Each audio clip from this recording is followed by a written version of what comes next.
بسم اللہ الرحمن الرحیم۔ تمام دیکھنے اور سننے والوں کو میرا سلام۔ ناظرین، آج کی اس ویڈیو میں ہم کچھ ملک کے تازہ ترین صورتحال کے بارے میں جاننے کی کوشش کریں گے، اور کل سے بہت زیادہ زیر بحث رہنے والی ایک آڈیو، ایک مبینہ آڈیو جس کے بارے میں پاکستان کی سیاست میں بہت ہلچل پھیلی ہوئی ہے، اس کے بارے میں تھوڑی سی بات کریں گے۔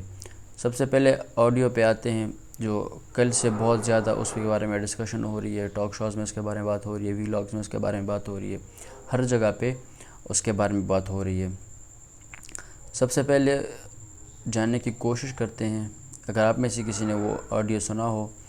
تو اس میں عمران خان صاحب کی اہلیہ ڈاکٹر ارسلان خالد صاحب کو کچھ ہدایت دے رہی ہے کہ علیم خان صاحب کو کس طرح آپ نے غدار قرار دینا ہے،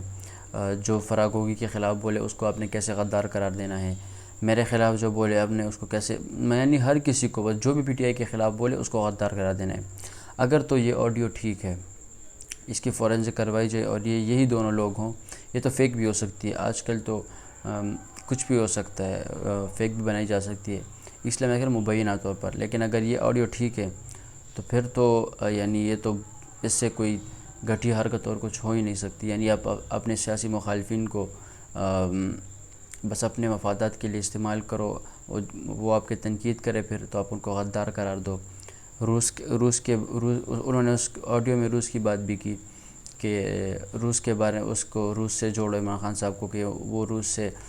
تیل لینا چاہ رہے تھے اور یہ لوگ ان کو چھوڑ نہیں رہے تھے، یعنی ہر کسی کو بس غداری کے سرٹیفکیٹ دو، امریکہ کے غلام ہیں وہ سرٹیفکیٹ دو ان کو۔ اس کہانی کا ایک دوسرا پہلو بھی ہے، یعنی یہ تو ٹھیک ہو گیا نا کہ انہوں نے جو بھی بات کی ہے وہ سراسر غلط اور یعنی بہت ہی بیہودہ اور یعنی اخلاق سے گری ہوئی باتیں ہیں جو انہوں نے کی ہیں، یعنی کسی کو غدار قرار دینا یہ کوئی اچھی بات نہیں۔ اس کے دوسرے پہلو پہ اگر ہم دیکھیں تو ہمیں کچھ اور نظر آتا ہے کہ عمران خان کے مخالفین کے پاس ایسے کوئی ٹھوس ثبوت نہیں ہے، یعنی پرسنلی ان کے خلاف نہ وہ آج تک کچھ فائنڈ کر سکے، وہی توشہ خانہ، فراغوگی اور بشرا بی بی، انہی تینوں کے پیچھے وہ پڑے ہوئے ہیں۔ آج اگر آپ نے نیوز دیکھی ہو تو عطا تارڑ صاحب کہتے ہیں کہ وہ فراغوگی کو لانے کی کوشش کریں گے اور ان کو ریڈ شیٹ دیں گے، یہ کریں گے وہ کریں گے۔ جب سے یہ حکومت میں آئے ہیں، جب سے یہ یہی رونا رو رہے، فراغوگی نے یہ کر دیا، فراغوگی نے وہ کر دیا۔ بھئی آپ حکومت میں ہو، آپ کوئی ان پہ کیس کرو، ان کو گلٹی ثابت کرو، اس کے بعد بس آپ حکومت میں پکڑ لو ان کو۔ یہ بار بار پریس کانفرنسز اور وہ یہ حکومت کے ساتھ نہیں بنتا۔ جب عمران خان صاحب کی حکومت میں یہ لوگ کرتے تھے پریس کانفرنسز، تب بھی میں یہی سوچتا تھا کہ یار ان کو کیا ضرورت ہے پریس کانفرنس کرنے کی، جاؤ عدالت میں، آپ کے پاس ثبوت ہیں، ان کو ثابت کرو، بات ختم۔ یہ پولیٹیکل پوائنٹ سکورنگ اس میں کرنے کی کیا ضرورت ہے؟ جب آپ وہ ثابت کر لو گے، وہ خود ہی آپ کو پوائنٹس مل جائیں گے، خود ہی آپ کو برتری حاصل ہو جائے گی۔ لیکن اصل میں ان کے پاس کچھ ایسے ثبوت ہوتے نہیں ہیں، بس یہ اپنے پولیٹیکل گینز کے لیے وہ بار بار اس کو اچھالتے رہتے ہیں۔ عمران خان صاحب کے خلاف مجھے نہیں لگتا کہ ان کے پاس کوئی ایسا میگا اسکینڈل ہوگا، یعنی پرسنلی مجھے لگتا ہے کہ وہ شخص ایک ایماندار شخص ہے، یعنی میں یہ بھی کہتا ہوں بشرا بی بی نے بھی کرپشن کی ہوگی، فراغوگی نے بھی کی ہوگی، ان کی پوری تمام پارٹی پہ میں اتنا نہیں کہہ سکتا کہ انہوں نے کوئی کرپشن نہیں کی ہوگی، مگر عمران خان صاحب پہ میں بالکل کہہ سکتا ہوں کہ انہوں نے کرپشن نہیں کی ہوگی۔ ان پہ ایک توشہ خانہ کا الزام لگتا ہے، یعنی توشہ خانہ کا ایک بندہ ایک بچے کی شرٹ سائن کرتے تو وہ کروڑوں میں بکتی ہو، اور وہ توشہ خانہ سے کچھ تحفے لے گا، یعنی یہ لوگ بس یہی تک رہ گئے ہیں، نہ تو ان پہ کوئی بڑا اسکینڈل ثابت کر سکیں اور نہ مجھے لگتا ہے کر سکیں گے۔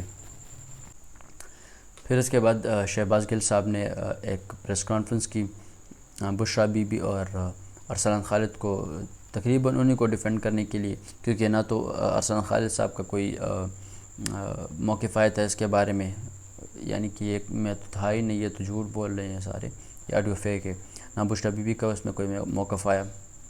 تو میرے خیال سے یہ ڈیوٹی شہباز گل صاحب کی لگی کہ آپ اس کے بارے میں ذرا جا کے میڈیا میں بات کریں، یعنی پی ٹی آئی کا موقف بھی تو آئے نا۔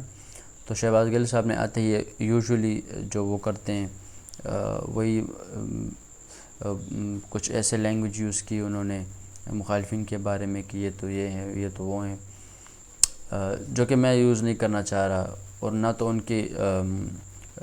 گفتگو میں نہ تو ایسی کوئی کنسٹرکٹیو بات تھی جس کے بارے میں بندہ بات کر سکے۔ اس کے بعد آج ہی فیاض الحسن چوہان صاحب نے کہا کہ یہ 2 بندوں کی پرسنل کی بات تھی، یعنی اگر تھی بھی، یعنی اگر انہوں نے کی بھی تھی، مبینہ طور پہ کی بھی تھی، تو 2 بندوں کی پرسنل بات تھی۔ یہ غیر اخلاقی ہے، جس نے بھی لیک کی ہے یہ غیر اخلاقی کام تھا، نہ تو لیک ہونی چاہیے تھی۔ اسے میں بھی ایگری کرتا ہوں، یعنی 2 بندوں کی بات یہ کون لیک کرتا ہے؟ کبھی مریم نواز صاحب کی آڈیو آ جاتی ہے، کبھی محمد زبیر صاحب کی ویڈیو آ جاتی ہے، پھر اس کے بعد دوبارہ مریم نواز صاحب کی آڈیو آ جاتی ہے جب پی ٹی آئی گورنمنٹ میں تھی، اور جب وہ ابھی گورنمنٹ میں نہیں تو کبھی ایک بندے کی آڈیو آ رہی ہے، کبھی دوسرے بندے کی، کبھی ملک ریاض کی آڈیو آ رہی ہے۔ تو کہنے کا مطلب یہ ہے کہ ان آڈیو ویڈیو کے سیاست سے گریز کرنا چاہیے، یا تو یہ سیاستدان کر رہے ہیں اور یا تو یہ کوئی اور کر رہے ہیں جن کے پاس یہ سہولیات ہوتی ہیں کسی کے آڈیو ویڈیو ریکارڈ کرنے کی، وہ کر سکتے ہیں۔ تو یا تو یہ وہ کر رہے ہیں، ان کو بھی یہ نہیں کرنا چاہیے، یعنی ان کو بھی اپنے آپ کو اس چیزوں سے دور رکھنا چاہیے۔ اس کے بعد